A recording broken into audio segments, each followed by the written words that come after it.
Okay, hello. Thank you so much for joining me. My name is Louise. I am one of the school division social workers. And today we're going to talk a little bit about trauma in early childhood.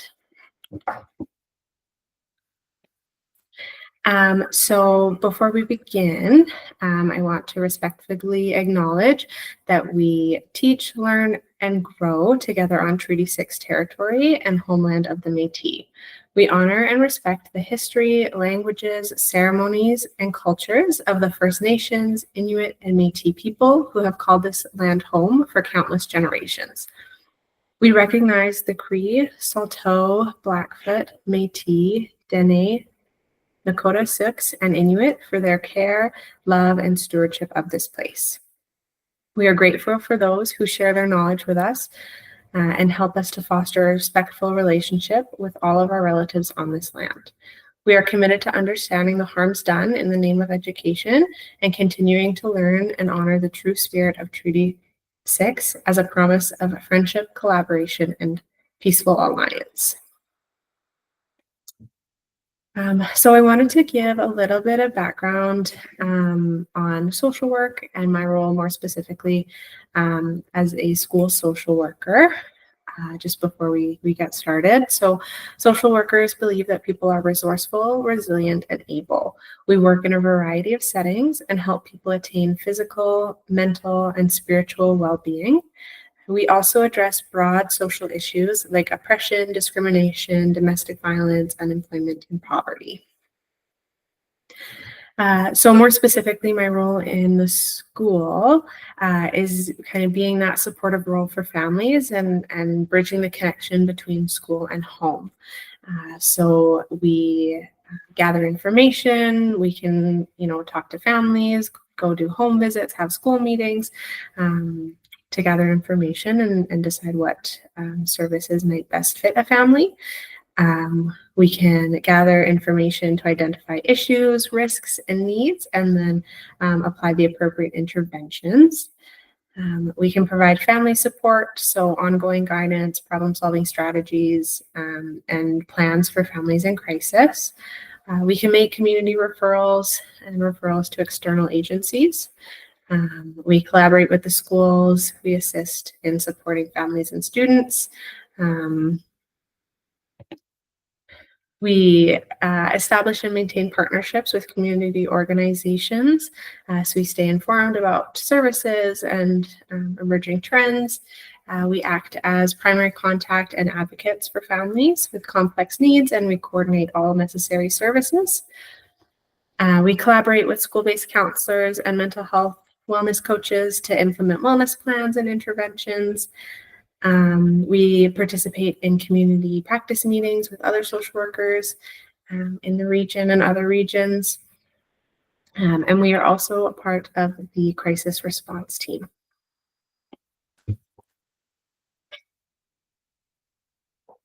So that was a little bit about social work and my role. And I just do want to preface this presentation with a reminder for self-care. So this presentation does discuss aspects of childhood trauma and its impacts. And this can sometimes be triggering for people. So if at any point you need to leave, step away, pause the recording, please do. So I wanted to start to talk about the general definition of trauma. So trauma is an exposure to an extraordinary experience that presents a physical or physiological threat to oneself or others, and it generates a reaction of helplessness or fear. So trauma is ultimately the sum of the event, the experience of the event, and the effect the event has had on one's life. So early childhood trauma generally refers to the traumatic experiences that occur to children aged 0 to 6. And so because infants and young children's reactions may be different than older children's, and because they may not be able to verbalize their reactions to threatening or dangerous events, many people assume that young age protects children from the impact of traumatic experiences. However, research has established that young children may be affected by events that threaten their safety, the safety of their parents or caregivers, or other events. So even if a kiddo can't verbalize that they have been impacted, it is possible that they still have been impacted by a trauma. So some examples of early childhood trauma, can be a result of intentional violence, so abuse, or it can be the result of a natural disaster, an accident, war, things like that. Young children also may experience traumatic stress in response to painful medical procedures or the sudden loss of a parent due to divorce or death or other circumstances. It's important to understand that no type of trauma is inherently worse than others. Each type of trauma can have significant and unique impacts on an individual's life, and all deserve attention and care, no matter how old you are. Trauma is different for everyone, so what might be traumatic for one person might not be traumatic or have the same impact for another person.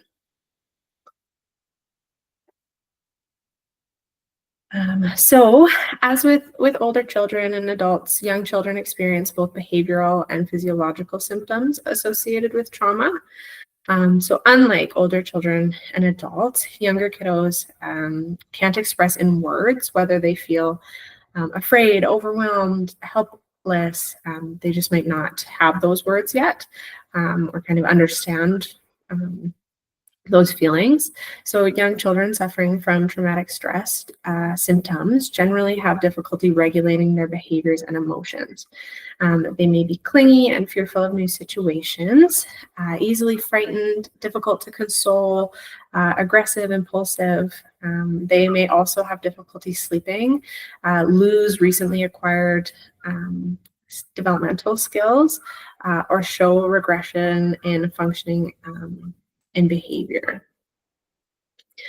So these charts do a nice job of kind of breaking down typically what you might see in the different age groups. So again, things like really high levels of distress when being separated from a parent or primary caregiver, a sense of frozenness, giving the appearance of being numb, a loss of playful, engaging, smiling, and cooing if they're really little, loss of eating skills, avoiding eye contact, things like that. So in regards to trauma and a developing brain, extended exposure to traumatic events and stress can lead to functional changes in several regions of the brain. So the amygdala, which is our emotional regulation center, we have the hippocampus, which is our memory center, and our prefrontal cortex, which is our executive functioning or our higher order thinking.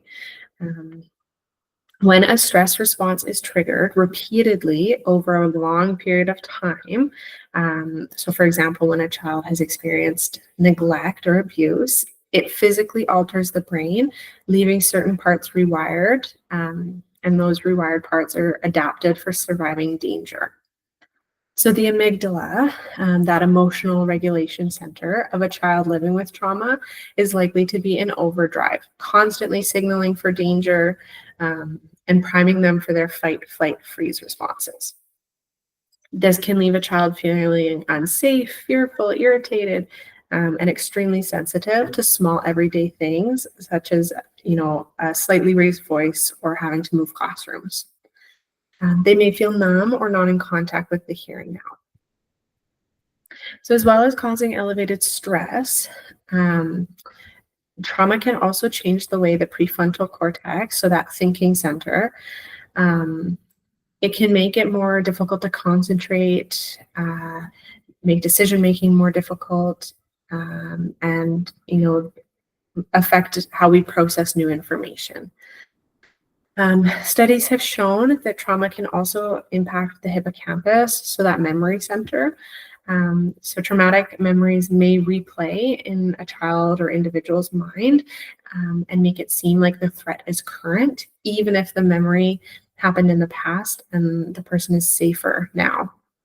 So triggers for these memories could be anything from a sound, smell, environment, situation, movement, facial expression, or touch. And if something triggers that, then the individual's fight or flight kind of will start to kind of kick in again. This image illustrates the impact of trauma on brain development in children. So it visually represents how repeated traumatic experiences can alter brain structure and functioning. So you can see kind of in the typical development, you have cognition, social emotional regulation, and then a little piece for survival. But when exposed to developmental trauma, the survival, more resources kind of are used up for survival, and there's less ability to spend on regulation, social emotional, and cognition areas. So some of the effects of trauma that we might see in school could include, trouble forming relationships with teachers, poor self-regulation, negative thinking or speaking negatively about themselves, hypervigilance, so, a state of heightened awareness and alertness, which is often, a constant scanning of the environment for potential threats, even when there is little to no risk. We might also see some executive functioning challenges, so challenges with being able to follow multi-step directions or organizing belongings or managing their time and switching between different tasks as well. I do have a video that kind of talks about childhood trauma and the brain, so we're just going to watch that.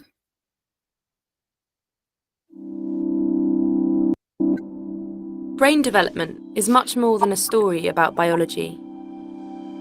From the earliest years, relationships with others play a key role in shaping how our brain grows and develops.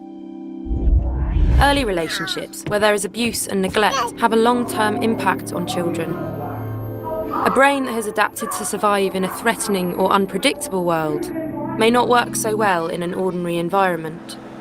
This can create what is called latent vulnerability, where early abusive or neglectful experiences with carers put children at greater risk of experiencing mental health problems in the future. For these children, compared to their peers, common experiences like moving to a new school can feel more daunting and stressful. New faces can appear threatening, while positive social cues can be missed. It can be harder to negotiate new social situations and learn to trust new people. Even fun experiences like joining a new sports team can be challenging. Too much focus on potential threat cues can mean missing out on positive social cues such as a playful nudge. Or it causes an overreaction, which leads to an increased risk of conflict and sometimes violence. These reactions can increase the likelihood of generating new stressful events. It's harder to deal with everyday challenges when you feel unconfident and anxious inside, and harder to build and maintain relationships. Over time, this can mean a child loses friends and the support of adults, and so misses out on opportunities to grow and develop. This social thinning can increase the risk of mental health problems in the future. Neuroscience research is beginning to shed new light on how vulnerability unfolds over a child's life. All children need care and stimulation from adults who value them and who show them attention and love. These experiences shape a child's brain development. When children face traumatic experiences like abuse and neglect, their brain adapts to help them cope. We know of changes in 3 different brain systems: the reward, memory, and threat systems. Experiences of domestic violence or physical abuse can lead to hypervigilance, where the brain reacts more to threat. This might help a child stay safe in an early adverse environment, but it can cause problems in more ordinary environments. Hypervigilance can best be understood as a pattern of adaptation rather than a sign of damage. Abuse and neglect can also mean a world where a child's basic needs for care and attention are not met. This can shape the brain's reward system, the part of the brain that helps us learn about positive aspects of our environment and motivates our behaviour. Over time, the brain's reward system can learn to respond differently to things like positive social cues. Neuroscience studies have also pointed to changes in the autobiographical memory system, our memory of everyday past experiences. Following trauma, negative memories appear to become more salient, which means they become more prominent than positive ones. And everyday memories can also become less detailed. This is a problem because we need to draw on past experiences to help us deal with new social situations. Neuroscience research is showing how childhood trauma can create latent vulnerability, increasing the risk of later mental health problems like anxiety and depression. This vulnerability is not just located in the child, but arises through their relationships. Helping children who have experienced trauma still requires ordinary boundaries and consequences, but it also requires us to step back and reflect and see behaviour that we find challenging in a different light. A child may simply be doing their best to survive now, with brain adaptations from the past. We know a child's brain has the capacity to continue to adapt. For this to happen, they need our help to build and maintain trusted relationships, manage everyday stresses, and prevent new ones from happening. We need to encourage them to try again and believe things can be different. This is far from an easy task and takes time. Science is helping reframe our understanding of childhood trauma. Seeing children's behaviour in a new light can mean we respond differently. But there is much still to learn. Working together, we can develop more effective approaches that promote resilience and recovery. We can help children build trusting relationships and create opportunities for their brains to adapt in new ways.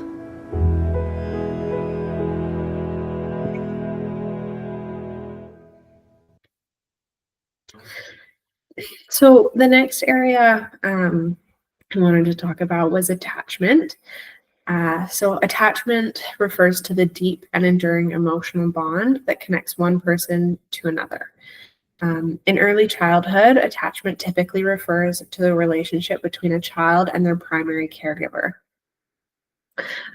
This bond is crucial for child's development as it provides a sense of security and a foundation for exploring the world.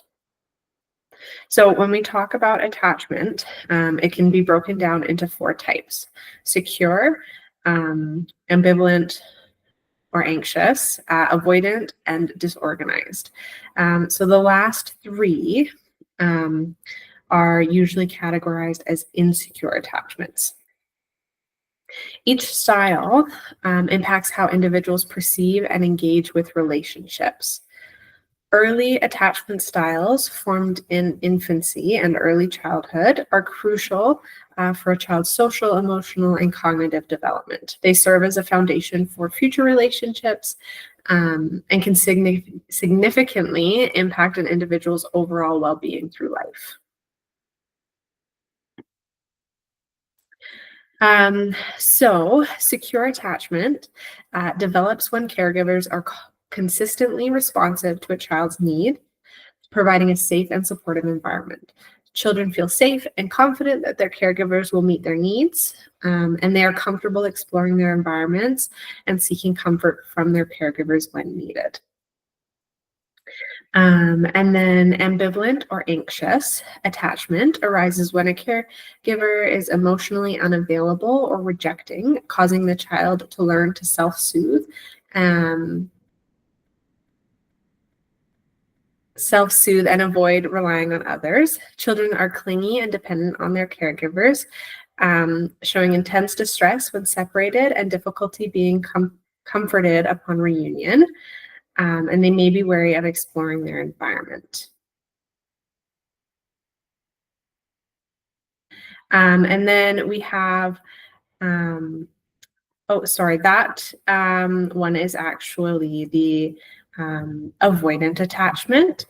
And so then the ambivalent or anxious attachment typically forms when the caregivers are inconsistent in their responsiveness, leading to uncertainty and anxiety in the child.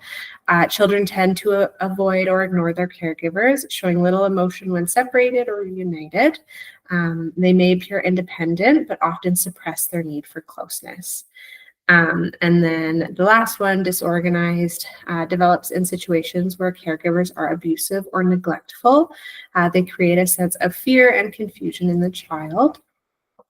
Children display a mix of behaviors, including confusion and apprehension towards their caregivers. This type often results from inconsistent or frightening caregiving. So the attachment style we often say is preferable for children, leading to the most positive development, is a secure attachment, as this style fosters a sense of trust, security, and confidence in the child's ability to explore and navigate the world. And they know their caregivers are reliable and available to support when needed. So early traumatic experiences can disrupt the development of secure attachments, making it difficult for individuals to form healthy relationships later in life. So trauma can disrupt secure attachments and then lead to anxious avoidance or disorganized attachment styles. And these patterns influence self-perception as well as relationships.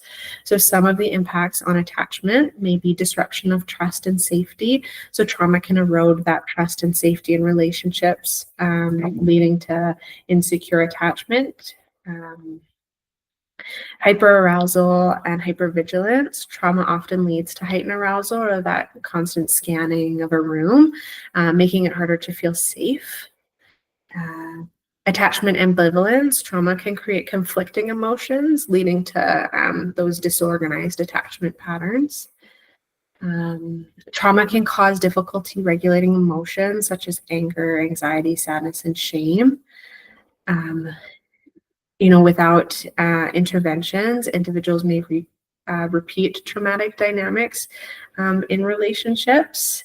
And then trauma survivors may also avoid seeking support due to shame, fear of vulnerability, or mistrust. So there are lots of ways that we can form secure attachments with children. Some of them include being there for them when they need you, letting them explore or interact with what is around them, be sensitive to your child's needs and emotions, talking and labeling feelings, playing with them, enjoying your time with them, laughing with them, follow their lead, but take charge when needed. Being consistent, predictable, and stable helps kids feel safe, and setting limits. Sometimes too much freedom makes kids feel anxious, even if they think they want it. And mistakes will happen, and forming secure attachments is not about being perfect 100% of the time, but it's about trying our best to build these connections and skills. It's about responsiveness. So if you're washing the dishes and your kiddo starts to cry, responsiveness can look like saying, okay, 1 minute, I'll be there, or I'll hear you, I'll be right there. Attachments are built on thousands of experiences, and research shows that kids need good enough parents, not perfect parents. So kind of moving into the next area, I wanted to talk a little bit about adverse childhood experiences, or ACEs. So adverse childhood experiences, or ACEs, are defined as potentially traumatic events, such as emotional, physical, or sexual abuse experienced in the first 18 years of life. So the term originated from a study conducted by the CDC and Kaiser Permanente in the mid-1990s, and it identified 3 categories of adversity, so abuse, neglect, and household dysfunction. And the study revealed a strong correlation between adverse childhood experiences and poor health and social outcomes later in life. So typically ACEs are divided into the categories of abuse, neglect, and household dysfunction. And these experiences often create toxic stress. So toxic stress occurs when prolonged or intense stress, often stemming from traumatic events or ongoing difficulties, overwhelms a person's ability to cope, especially without the support of a protective adult. So children with ongoing unmitigated toxic stress that develop patterns of maladaptive or not appropriate or adequate behaviors and physiological disruptions that can compromise health over the lifespan. So ACEs are really common, and by adulthood, most people have at least one. How a child is affected by an adverse experience depends on the type of experience and how much it causes to that child. Like I said earlier, trauma can impact people differently, and so what impacts one kiddo might not impact another. So children who have multiple ACEs tend to have more physical and mental health problems later in life. And this could be because of the changes that happen in a child's body when they have that ongoing toxic stress. And it also could be of higher risk behaviors that are common in people with more ACEs. So having had an adverse experience doesn't mean that a child will have physical or mental health problems, but it does mean that their risk for physical or mental health problems are higher. And there are things that you can do to reduce the effects of ACEs on a child. And there are ways that adults in a child's life can prevent future ACEs. So when we talk about ACEs and kind of the amount that you have experienced, typically it is called an ACE score. So an ACE score is a tally of different types of abuse, neglect, or other hallmarks of a difficult childhood. The score is calculated by adding up the number of different types of adversity during childhood. So a higher ACE score suggests a greater risk of various health and social problems later in life. And even as adults, if we look back and calculate our ACE score, we can understand how maybe these adverse experiences that we've been through affect our health and well-being today. So I do have a video that just briefly outlines what ACEs are. Adverse childhood experiences, called ACEs, are stressful or traumatic experiences that occur in childhood, like violence, abuse, and growing up in a family with substance use or mental health problems. When a caring adult or supportive environment doesn't soften those adverse experiences, or when they are ongoing or overwhelming, they can lead to a prolonged activation of our stress response, called toxic stress. Think of toxic stress like this. Our bodies were designed to escape predators quickly. Imagine you're walking through the woods and you see a bear. Your brain signals your body to release stress hormones like adrenaline and cortisol. Your heart begins to pound and your body prepares you to either fight or run from the bear. And that's useful if you're in the forest and there's a bear. The problem is when children face threats to their physical and emotional safety, and this system is activated over and over and over again. What was meant to protect you begins to do the opposite and becomes damaging to your health, creating long-lasting wear on your body and brain. Children are especially vulnerable to the effects of ACEs and toxic stress because their brains and bodies are still developing. The toxic stress from ACEs and other adversities such as poverty, racism, discrimination, and natural disasters can disrupt the normal functioning of vital bodily systems. Simply put, toxic stress can result in long-term mental and physical health conditions. Not only that, but the effects of ACEs can be passed from parent to child for generations through the biological changes and behaviors associated with ACEs and toxic stress. A person with 4 or more ACEs is twice as likely to suffer from heart disease, cancer, and stroke. 4 times as likely to develop depression, and 12 times as likely to attempt suicide. The good news is that safe, stable relationships and environments and other interventions such as physical and mental health support can reduce the risk of ACEs leading to toxic stress and stress-related health conditions. To learn more, visit www.osg.ca.gov.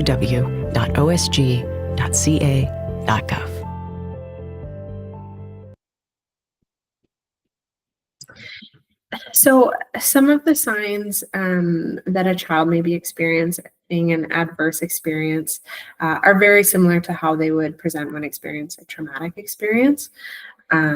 So these things may include fear of other people, difficulty sleeping or frequent nightmares, bedwetting, changes to their mood, difficulty showing affection towards friends or family, avoiding situations or events that relate to a traumatic experience or remind them of the experience, and difficulties in school.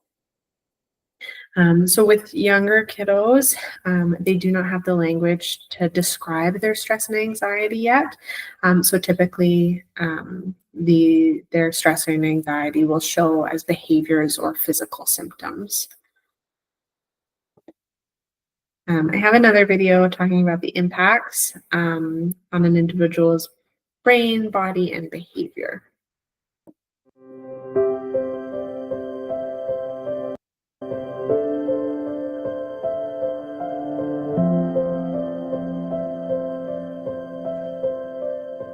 A child's experiences early in life are important building blocks for the developing brain. Genes, nature, are like the blueprint. They provide the basic framework for brain development. However, genes do not design the brain completely. Environmental influences, nurture, fine-tune how the brain works by shaping which brain connections get used. Connections that are used more grow stronger and more permanent, whereas ones that do not get much use fade away. Together, genes and the environment build the foundation for all future development. Safe, stable, and nurturing relationships early in life lead to healthy development.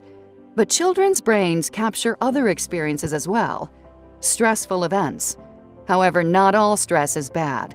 Positive stress involves normal childhood experiences, like starting daycare or meeting a new person for the first time. This stress is essential for healthy development because it helps children develop coping skills and confidence.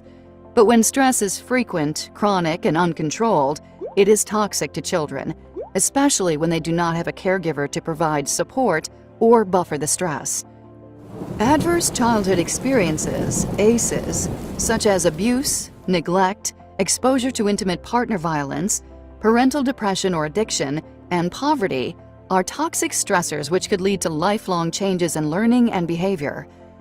ACEs early in development can impact social, emotional, and cognitive functioning, increased risk-taking behavior such as drinking and substance use, and increased risk of disease, disability, and social problems later in life.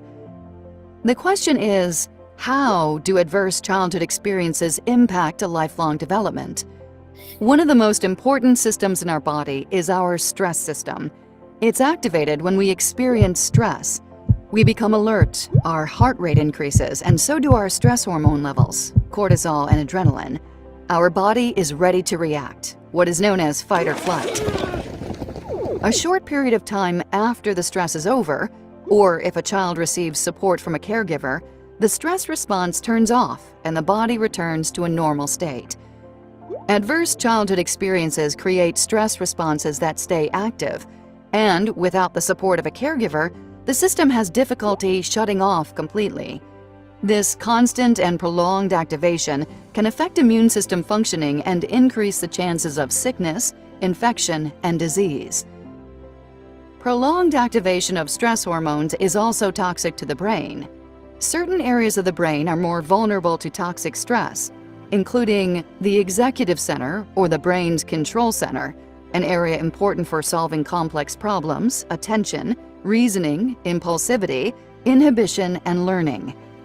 A second area is the emotional center, the brain's alarm system, which is involved in processing and interpreting emotions and the ability to control impulses. The third area is the memory and learning center, the brain's filing cabinet, which plays a major role in learning and the formation and retrieval of memories. Science shows that adverse childhood experiences impact all of these brain centers. Behaviorally, what we begin to see is emotional distress, poor emotion regulation, greater impulsivity, learning difficulties, and physical and mental health problems. More recently, science has begun to look at how ACEs cause changes in gene expression through a process called epigenetics, which helps us understand how nature and nurture interact. Epigenetics causes changes in the way genes work without changing the DNA code itself. This occurs through chemical changes influencing how the code is used. In other words, genes are like the hardware in a computer. They determine the boundaries of what is possible. However, we need an operating system to tell the hardware what to do. Epigenetics is like the operating system directing the function of a gene's DNA hardware. The genes we are born with are the genes that we have for life, but experiences like nutrition, exercise, smoking, stressors, and relationships all affect our biology. Adverse childhood experiences are associated with epigenetic changes related to stress, brain development, cognition, and systems associated with mental and physical health. Changes that happen early in brain development are more likely to be enduring and are possibly passed on to future generations as well. The good news is that positive, supportive relationships at any stage in life can make a difference. However, supporting families and children early on will help prevent many of these negative outcomes. One of the key ingredients for healthy development is having warm, loving, and actively engaged caregivers.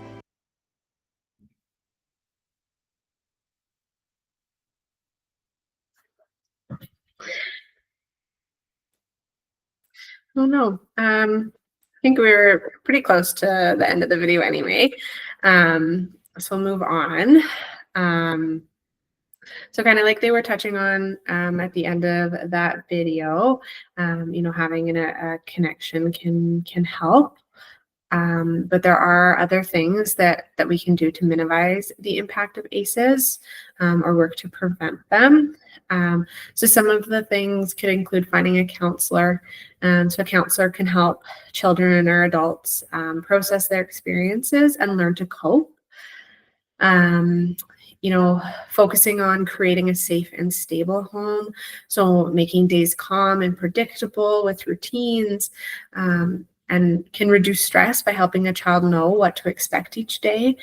Being a consistent presence, show the child that you can be counted on. Giving affection, showing that you care, and managing your own stress. So if you tend to be angry, yell, or just find yourself being shorter tempered, then working on learning skills for how to respond to stress in a different way. Encouraging the child's ongoing relationships with trusted adults. Teaching younger children about consent and asking permission, and things like that. And asking for help when you need it. You can also, there are parenting classes. Being a parent is really hard, and classes can help you learn new tools for how to parent as your child changes and grows. Taking classes doesn't mean that you're a bad parent. It just means that you're gaining more tools.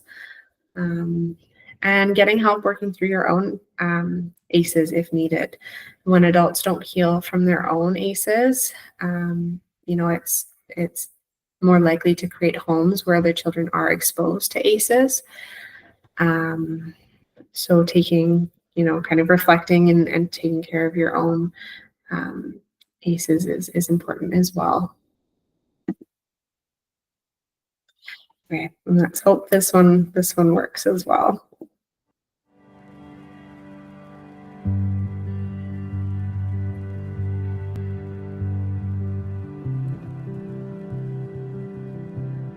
I'm Malcolm Horn, Chief Behavioral Health Officer at Rimrock Foundation, a full continuum treatment center in Billings, Montana. ACEs are adverse childhood experiences, a measurable way to look at how do adversity in childhood impact ourselves as adults. So really being able to recognize that our life is continuous and that where we are today is a direct result of who we were in the past. And when you're a child and you grow up in a setting that might have a lot of trauma, neglect, adversity, we recognize now that there are true medical, measurable, quantifiable points that happen. And so it really helps people understand more about why they are the way they are as adults and helps us understand how we got there. If we could better address ACEs, we would see a decrease in people who are incarcerated, general involvement in the criminal justice system. We'd see a decrease in the incidence of people with mental health and substance use issues. Addressing ACEs in a better way would change so many things. When I talk to somebody about ACEs and they've never heard of it, they don't know what it is, you can sometimes see this light bulb come on. Oh, that's why I am the way I am. I sometimes see this almost physical shame being lifted because they understand that, okay, the way I am, the way I think, the way I operate, what I do is logical given my past, given what I experienced as a child. It makes sense that I am this way. And I see it not only for the individuals who might have had a lot of adverse childhood experiences, but also as their loved ones, when their loved ones can go, oh, that makes sense as to why you act the way you act. Not that it ever excuses bad behavior, but it helps us as humans to have better empathy and understanding for why someone is the way they are. Children's brains and adult brains are very different. In childhood, toddlerhood, infancy, areas of the brain that are wiring and firing are how we communicate and trust and integrate with the world around us. And so if I'm a child and the areas of my brain that are supposed to be growing and developing are how I learn communication, trust, self-soothing, communicating my emotions, knowing my emotions. And if there's a trauma or lots of little traumas that happen during that time, my brain is not going to develop and evolve the way it should because it's not in a setting where it can learn safety and consistency and structure. If you've ever raised a small child, they like to have things be consistent. They like routine, they like structure. And when their life is chaotic, high ACE score parents that have substance use issues or mental health issues, or there's physical neglect, their brain doesn't worry about those things. It just wants to survive.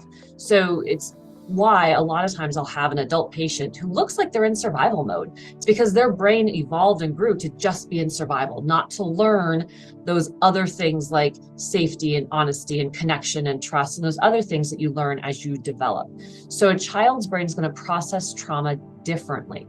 And one of the things that I see quite often is children will have an adverse experience. As an adult, that experience might not be that big of a deal. But as a kid, they're powerless. If I'm an adult and I'm in a violent or unsafe situation, I have a little bit more ability to leave. A child is powerless. They don't have that ability to necessarily remove themselves from that situation.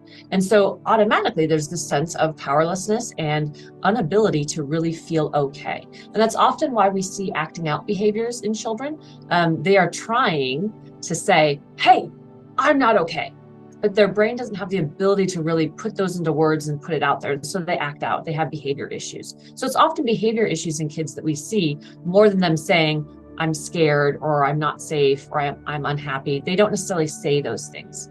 Children look to adults. They look to adults to guide and mentor them and really show them how to be an adult.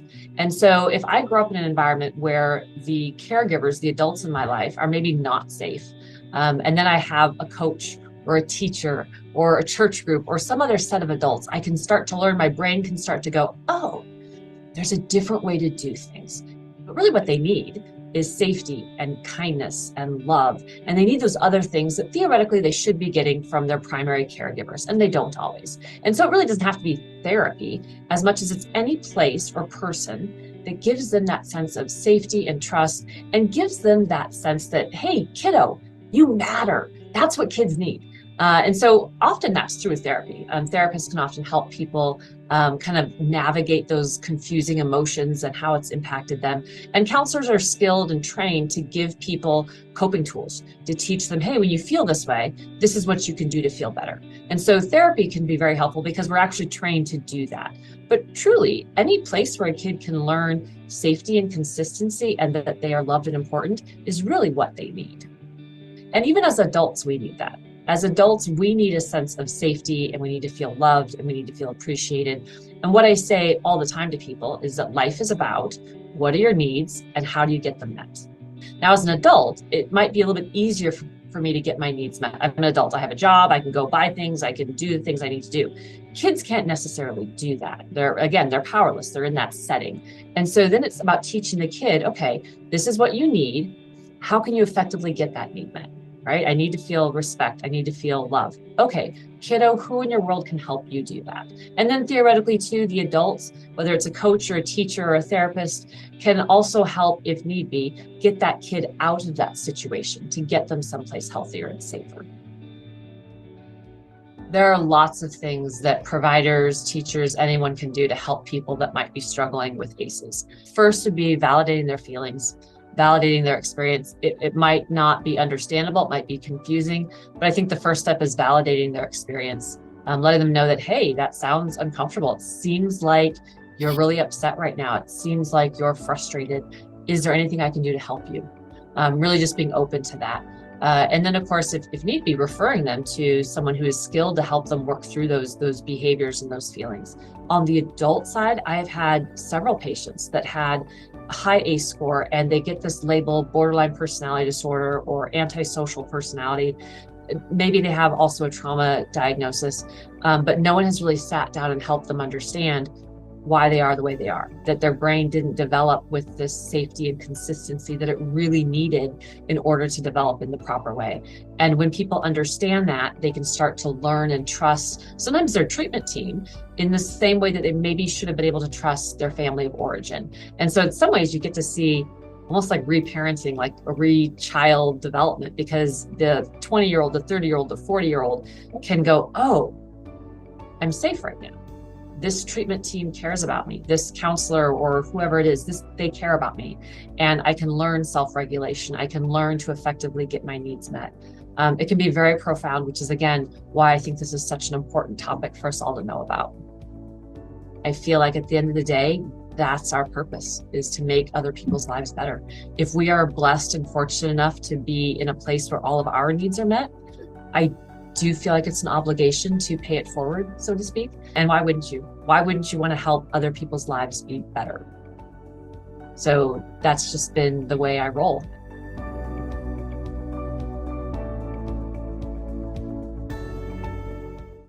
To take this course and learn about others, click on the link in the description and subscribe to this channel. Okay, so like I said, like she said in that video, there are lots of things that we can do to minimize the impact of ACEs or work to prevent them.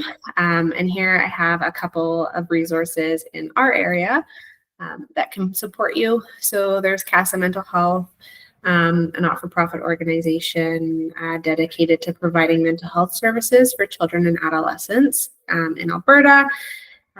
They offer early childhood services, so support for kiddos aged 3 to 5 that focus on early intervention and development. They have youth services, so programs for children and youth 5 to 17.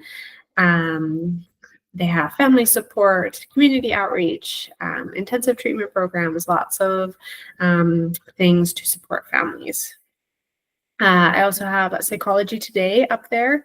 It's a widely recognized resource for mental health information. They have articles, and one of the ones we often use is directories to help individuals find therapists and other mental health professionals. Using the directory, you can search for therapists according to the challenges you face, or if you know a certain type of therapy that you want to try, you can also filter by the type of therapy. Alberta Health Services also offer a range of mental health programs for children and youth in Alberta.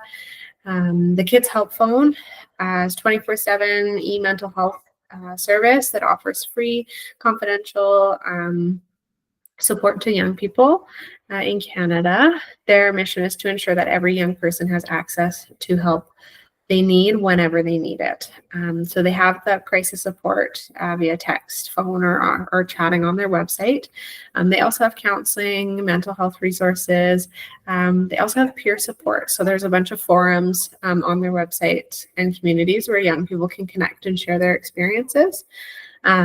So they have their website as well as a phone line and an online chat that are available whenever kiddos might need it. And then the last one is 211 Alberta. It's a helpline and an online database of Alberta's community and social services. So it's available 24/7. You can go on their website or text them or call them. And they have a wide range of services such as mental health, addiction, housing, food, financial support, and a lot more. So if you're looking to get connected to something, 211 Alberta would be a good place to start. And all services are confidential and free. So I wanted to end by doing a quick mini meditation. I know some of the topics in this presentation can be triggering, so I wanted to just do a meditation to kind of work through that stress. So sitting comfortably, just taking a big deep breath in through the nose, out through the mouth. As you breathe in, noticing how the body expands. As you breathe out, just watching the body soften as you gently close the eyes. And rather than the mind leading the breath, allow the breath to lead the mind. Notice the sensation of the breath. Notice it where you feel it in the body. If you need to, you can just gently place your hand on the stomach. And just following that rising and falling sensation. Nothing else to do. Allowing thoughts to come and go. And when you're ready, just gently opening the eyes again. Okay, and with that, if anyone has any questions, feel free to turn on your mic or type it in the chat. And if there are no questions, then I will just end my presentation with a reminder to practice some self-care. And I thank you so much for joining me today.